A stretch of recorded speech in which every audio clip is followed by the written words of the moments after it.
오늘은 골다공증과 운동에 대해서 이야기해 보려고 합니다.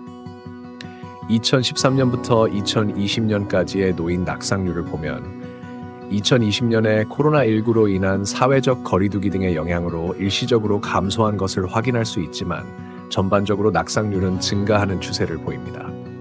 특히 낙상으로 인해 병원을 방문하는 고령자의 40에서 50%가 골다공증을 가지고 있다는 사실이 중요합니다.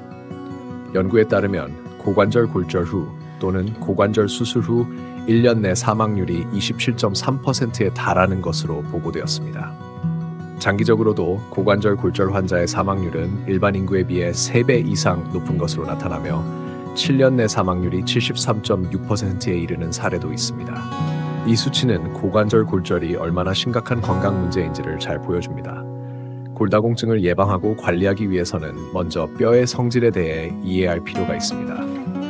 인체는 자극, 반응, 적응의 원리에 따라 변화합니다. 뼈 또한 이러한 원리에 의해 생성되기도 하고 분해되기도 합니다. 뼈에 충분한 자극이 가해지지 않으면 뼈는 더 이상 강도를 유지할 필요가 없다고 판단하여 뼈를 분해하여 밀도를 낮추게 됩니다. 따라서 뼈에 적절한 부하를 주는 것이 골다공증 예방과 관리의 핵심입니다. 그러면 골다공증의 가장 큰 원인은 운동 부족일까요? 사실 그렇지 않습니다. 여러 논문에 따르면 유전적 요인이 38.7%로 골다공증 발생에 가장 큰 영향을 미칩니다. 신체활동 부족이 16.1%로 호르몬 변화와 공동 2위를 차지했네요.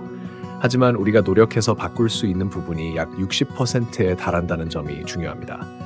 그러므로 골다공증을 관리하기 위해선 올바른 생활 패턴 유지와 적절하게 뼈에 자극을 줄 만한 운동을 꾸준히 하는 것이 중요합니다. 골다공증 관리 운동은 크게 두 가지로 나눌 수 있습니다. 기능 강화 운동과 부하 운동입니다. 기능 강화 운동이란 관절을 올바르게 쓰기 위해 근신경계의 기능을 강화하는 운동이며 대표적인 예로 고관절 스트레칭, 발목 스트레칭, 코어 운동, 중둔근 강화 운동, 균형 잡기 등이 있습니다. 부하 운동은 뼈에 자극을 줄 만한 저항성이 있는 운동을 말합니다. 대표적인 예로는 스쿼트, 런지, 달리기, 계단 오르기, 등산, 점프, 헬스장에서 할 수 있는 모든 저항 운동 등이 있습니다. 이렇게 나누는 이유는 안전하게 골밀도를 증가시킬 수 있는 방법이기 때문입니다. 예를 들어 달리기는 뼈에 부하를 줄 수 있는 좋은 운동이지만 여러 관절들의 불안정성이 있다면 뼈에 자극을 주는 것이 아닌 관절에 안 좋은 자극들을 줄 수 있습니다.